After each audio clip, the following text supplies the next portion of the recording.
अभी हाल ही में कांग्रेस छोड़कर भाजपा में आए पूर्व केंद्रीय मंत्री जितेंद्र प्रसाद को पिछले दरवाजे से योगी कैबिनेट में शामिल कराना आसान नहीं होगा। मीडिया से इस बात की चर्चा जोरों पर है कि पूर्व वरिष्ठ कांग्रेसी नेता जितेंद्र प्रसाद को भाजपा विधान परिषद सदस्य बनाकर योगी कैबिनेट में शामिल करेगी।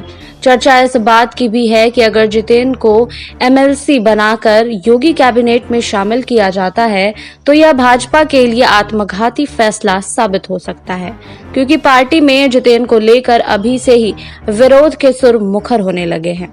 राजनीतिक विश्लेषकों की माने तो जितेंद्र प्रसाद को भाजपा में शामिल कराने के पीछे उत्तर प्रदेश में जाति समीकरण को दुरुस्त करना अहम कारण है। लेकिन आशंका इस बात की भी है कि जितेंद्र प्रसाद को पार्टी की ओर से इतना बड़ा पुरस्कार देने से पार्टी में आपसी गुटबाजी बढ़ सकती है। कयास ये भी लगाए जा रहे हैं कि 2022 में विधानसभा चुनाव में भाजपा जितेंद्र प्रसाद को सूबे के दिग्गज ब्राह्मण चेहरे के तौर पर पेश कर सकती है। इसके पीछे की वजह यह है कि 2017 में योगी सरकार के गठन के बाद से ब्राह्मणों ने भाजपा से दूरी बना ली है, खासकर जब से कानपुर वाले विकास दुबे के दबदबे को सफाया करने के लिए जिस प्रकार के हथकंडे का इस्तेमाल किया गया, उससे प्रदेश का ब्राह्मण समुदाय योगी सरकार और भाजपा से खासा नाराज है। यहाँ के ब्राह्मण समुदाय पहले से ही योगी आदित्यनाथ को ब्राह्मण विरोधी मानता रहा है। सरकार का मुखिया बनने के बाद उत्तर प्रदेश से अपराधियों के खात्मे को लेकर प्रशासनिक स्तर पर जिस तरह का अभियान चलाया जा रहा है, उसके निशाने पर यहाँ के ब्राह्मण समुदाय के लोग अधिक बताए जा रहे हैं। एक प्रकार से ये कहा जा रहा है कि तो यहाँ पर अंदरूनी तौर पर ठाकुर बनाम ब्राह्मण की जंग जारी है।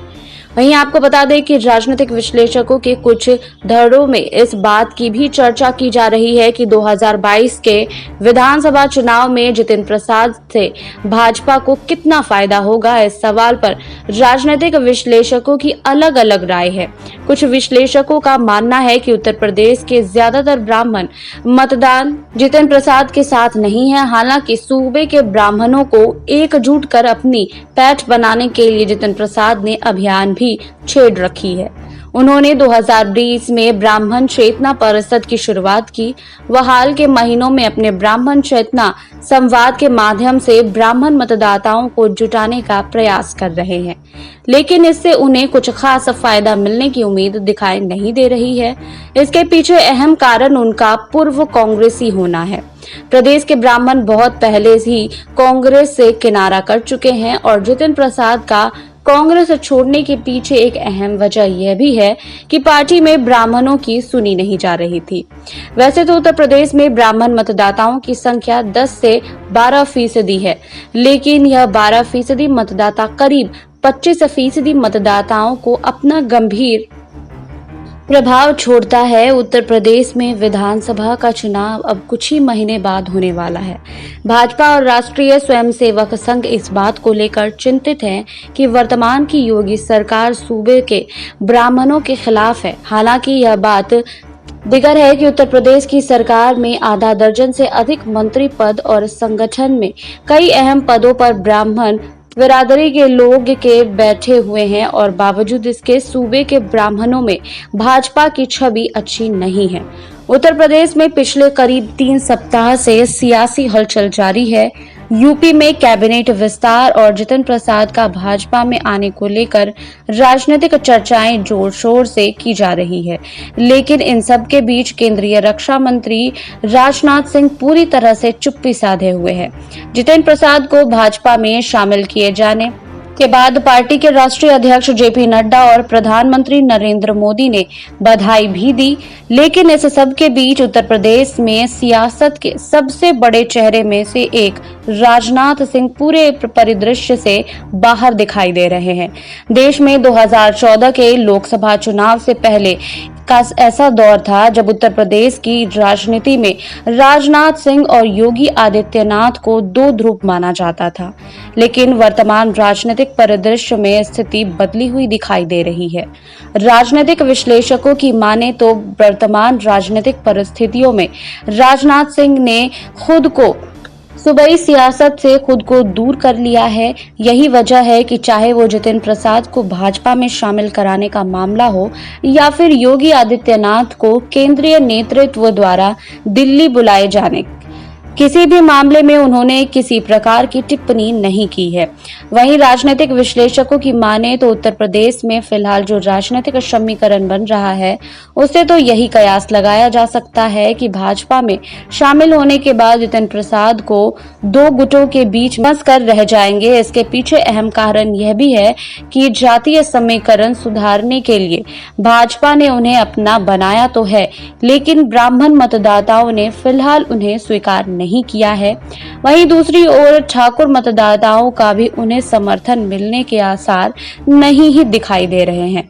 इसके पीछे की अहम वजह सूबे के ठाकुर समुदाय के दिग्गज नेताओं का उनके समर्थन या विरोध में मुखर होकर कुछ नहीं कहना है। इस समुदाय की चुप्पी उन्हें बहुत बड़ी राजनीतिक खाई में धकेल सकती है।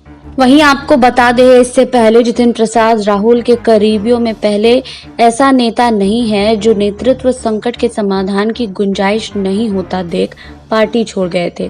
उनसे पहले मध्य प्रदेश में दिग्गज नेता ज्योतिरादित्य सिंधिया भी कांग्रेस पार्टी और खासकर राहुल गांधी को बड़ा झटका देते हुए बीजेपी का दामन थाम चुके हैं। उधर राजस्थान के कांग्रेसी कद्दावर नेता सचिन पायलट बाहर का रुख करते करते रह गए।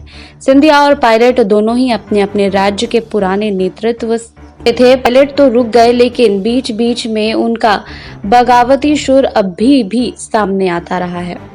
वहीं आपको बता दें कि कांग्रेस नेतृत्व के मोर्चा पर जारी संकट के बीच कई नेताओं को यह लगने लगा है कि उम्मीद कायम रखने के चक्कर में उनसे दूसरी पार्टी का रुख करने में कहीं देर ना हो जाए।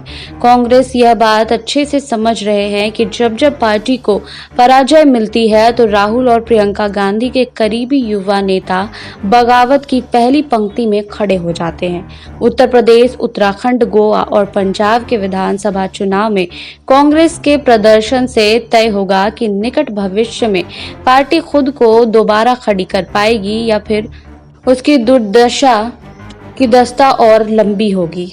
वहीं आपको बता दें कि 2022 में उत्तर प्रदेश में विधानसभा चुनाव होने हैं, जिसके लिए कांग्रेस चुनाव की तैयारियों में जुट गई है और बीजेपी भी अभी तक कई बैठकें कर चुकी है।